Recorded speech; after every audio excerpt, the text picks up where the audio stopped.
Hello साथियों, welcome to planet 4। आप सभी को टीम प्लैनेट 4 का नमस्कार। जब हिंदुस्तान एरोनॉटिक्स लिमिटेड यानी HAL ने रूस के Sukhoi Su-25 checkmate fighter jet में अपनी गहरी दिलचस्पी दिखाई, तो इसका मतलब सिर्फ एक डिफेंस डील नहीं, बल्कि आने वाले कल की नई क्रांति का आगाज था। साल 1962 की याद कीजिए, जब MiG-21 का समझौता हुआ और भारतीय वायुसेना की ताकत कई गुना बढ़ गई।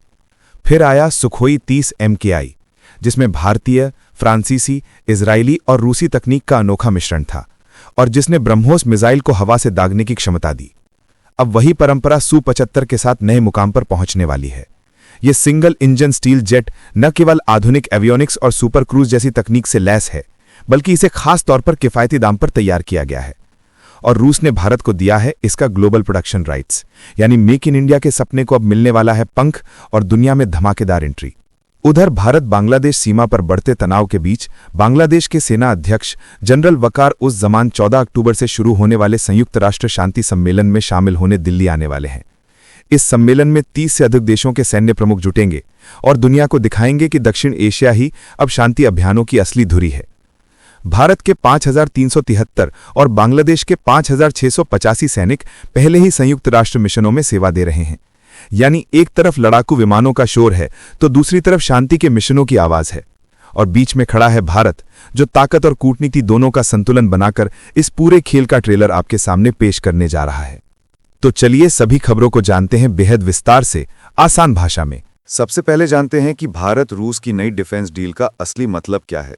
तो पहली कहानी यह है कि भारत और रूस की दोस्ती केवल कागज पर लिखे गए समझौतों तक सीमित नहीं है, बल्कि ये दिल और भरोसे का रिश्ता है।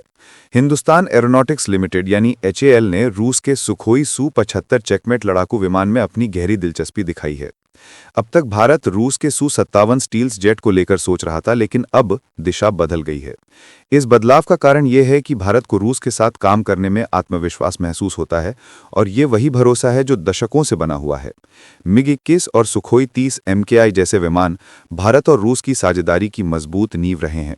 इसीलिए HAL अधिकारी का बयान ये दिखाता है कि आने वाले समय में ये डील सिर्फ एक तकनीकी समझौता नहीं होगी, बल्कि एक ऐसी डिफेंस क्रांति होगी जो भारत की सुरक्षा और सामरिक ताकत को नई ऊंचाई पर ले जाएगी। अब समझते हैं MiG-21 और सुखोई 30 से बनी गहरी नींव का रहस्य। तो सन 1962 का समय भारत और रूस की रक्षा साझेदारी के लिए ऐतिहासिक था। उसी वर्ष भारत ने सोवियत संघ के साथ MiG-21 विमान के उत्पादन का बड़ा समझौता किया था। इस समझौते के बाद भारत में बने इन विमानों ने भारतीय वायुसेना की ताकत कई गुना बढ़ा दी। धीरे धीरे यही परंपरा आगे बढ़कर सुखोई 30 MKI तक पहुंची। ये विमान खास है क्योंकि इसमें भारतीय, फ्रांसीसी, इजरायली और रूसी तकनीक का शानदार मिश्रण है। इसकी असली ताकत यह है कि ये ब्रह्मोस मिसाइल को हवा से लॉन्च करने में सक्षम है, और इसी वजह से ये भारतीय वायुसेना की रीढ़ बन चुका है। भारत और रूस की साझेदारी केवल निर्माण तक सीमित नहीं रही, बल्कि इसने एशिया में शक्ति संतुलन की नई धुरी बनाई। मतलब ये कि जब दूसरे देश सोच रहे थे कि एशिया में कौन आगे रहेगा, तब भारत और रूस की ये साझेदारी चुपचाप एक मजबूत सुरक्षा ढांचा खड़ा कर रही थी। अब सुनते हैं कि रूस की तरफ से Su-57 की पेशकश और भारत का नया रास्ता क्या कहता है। तो रूस ने हाल ही में भारत को Su-57 स्टेल्थ फाइटर के सह उत्पादन का प्रस्ताव दिया था। इसका मतलब था कि भारत बिना समय गंवाए उत्पादन शुरू कर सकता था, क्योंकि HAL के पास पहले से ही बुनियादी ढांचा मौजूद है। लेकिन इसी बीच भारत ने राफेल का 114 मेड इन इंडिया जेट का प्रस्ताव भी रख दिया। ऐसे समय में रूस ने भारत को एक और बड़ा ऑफर दे दिया, और वो था Su-75 का वैश्विक उत्पादन अधिकार। सोचिए, इसका मतलब यह है कि भारत न केवल इस विमान को अपने देश में बना सकता है, बल्कि इसे विदेशों में भी निर्यात कर सकता है। यह कदम भारत के लिए डिफेंस इंडस्ट्री में एक बड़ा धमाका होगा, क्योंकि इससे मेक इन इंडिया का सपना नई ऊंचाई पर जाएगा। रूस ने इस विमान को पहले ही वर्ष 2021 में MAKS एयर शो और दुबई एयर शो में दिखा दिया था, और अब भारत के पास इसे अपनाने का सुनहरा मौका है। आइए अब जान लेते हैं कि Su-75 का भारत के लिए भविष्य क्या है। तो सुखोई Su-25 चेकमेट सिर्फ एक और लड़ाकू विमान नहीं है, बल्कि ये नई पीढ़ी का सिंगल इंजन स्टेल्थ जेट है। इसकी सबसे खास बात यह है कि इसे रूस ने खासतौर पर मित्र देशों के लिए किफ़ायती दाम पर तैयार किया है। इसमें सुपर क्रूज, आधुनिक एवियोनिक्स और स्टेल्थ जैसी तकनीकें हैं जो भविष्य के युद्ध की तस्वीर बदल सकती हैं। भारत के लिए यह सिर्फ विमान खरीदने का सौदा नहीं है, बल्कि वायुसेना की रणनीति बदलने का रास्ता है।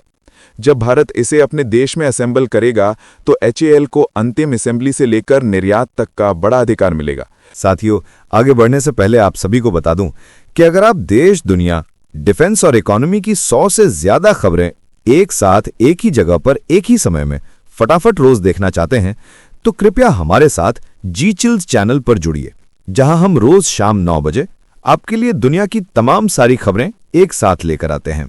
जी चिल्स चैनल का लिंक आपको नीचे डिस्क्रिप्शन या कमेंट बॉक्स में मिल जाएगा। चलिए अब जानते हैं भारत बांग्लादेश सीमा विवाद और दिल्ली में होने वाली मुलाकात का असली मतलब। तो भारत और बांग्लादेश के बीच सीमा पर हाल ही में तनाव बढ़ा है। बांग्लादेश ने भारत की सीमा बाड़बंदी और घुसपैठ जैसे मुद्दों पर नाराजगी जताई थी। इसी पृष्ठभूमि में बांग्लादेश के सेनाध्यक्ष जनरल वकार उज जमान इस माह भारत की यात्रा पर आ रहे हैं। वो 14 अक्टूबर से शुरू होने वाले संयुक्त राष्ट्र शांति अभियानों के बड़े सम्मेलन में हिस्सा लेंगे। इस यात्रा के दौरान उनकी मुलाकात भारतीय सेना प्रमुख जनरल उपेंद्र द्विवेदी से भी हो सकती है। ये विजिट इसलिए अहम है क्योंकि माहौल भले ही तनावपूर्ण हो, लेकिन बातचीत का रास्ता खुला रखा गया है। यही भारत की कूटनीति की खूबसूरती है, जहां तनाव और शांति की रणनीति साथ साथ चलती है। अब सुनते हैं कि ढाका की चुप्पी और दिल्ली के आत्मविश्वास में क्या खेल छिपा है। तो बांग्लादेश की ओर से अभी तक इस यात्रा की औपचारिक घोषणा नहीं की गई है। बांग्लादेशी सेना के जनसंपर्क विभाग ISPR ने साफ कहा है कि उन्हें यात्रा की आधिकारिक जानकारी नहीं है और कार्यक्रम तय होने पर ही औपचारिक ऐलान होगा।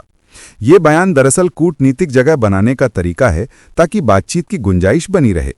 दूसरी तरफ दिल्ली ने अपनी तैयारी पहले ही पूरी कर ली है। भारत चाहता है कि ये यात्रा सफल हो और रिश्तों में नया भरोसा पैदा करे। ध्यान देने वाली बात यह है कि 5 अगस्त 2024 के बाद ये किसी वरिष्ठ बांग्लादेशी अधिकारी की भारत की पहली अहम यात्रा होगी। इसका संदेश ये है कि कोई भी विवाद बातचीत और पेशेवर मंचों पर सुलझाया जाएगा और भारत इस क्षेत्रीय स्थिरता का एंकर बनकर बांग्लादेश को सम्मानजनक सुरक्षा सहयोग देने के लिए प्रतिबद्ध है। आइए अब जान लेते हैं कि UN पीस कीपिंग समिट में भारत की लीडरशिप क्यों चर्चा में है। तो नई दिल्ली में होने वाला संयुक्त राष्ट्र शांति अभियानों का सम्मेलन काफी बड़ा है। भारतीय सेना के उप प्रमुख लेफ्टिनेंट जनरल राकेश कपूर ने इसे एक अद्वितीय मंच बताया है। इस सम्मेलन में 30 से अधिक देशों के सैन्य प्रमुख और वरिष्ठ प्रतिनिधि शामिल होंगे।